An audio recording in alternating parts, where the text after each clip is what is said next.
Ciao ragazzi, in questo periodo ho realizzato diversi video inerenti alle lavorazioni ottenute tramite attrito. Molti di voi mi hanno chiesto di creare una riduzione che possa innestarsi su un altro tubo. Quindi seguite il video e vediamo come fare questo genere di lavorazione in soli 5 minuti.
Questo è il risultato.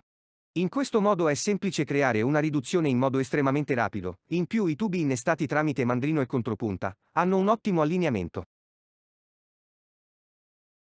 Ma guardiamo nel dettaglio come si comporta questa lavorazione su un normalissimo tubo carpenteria come quello che ho utilizzato.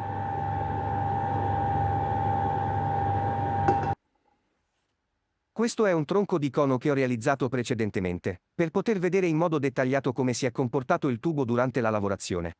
La parte esterna riporta delle abrasioni, che si possono asportare con un po' di tela abrasiva. Come potete vedere l'interno è pressoché perfetto, non ha crepe, eppure la parte saldata si è modellata in modo uniforme. In altri video ho mostrato come lavorare anche i tubi sottili e ho creato svariate sagome che sarebbe difficile riprodurre con altre tecniche fai da te. Questo è uno dei tanti esempi che ho fatto vedere in un video precedente.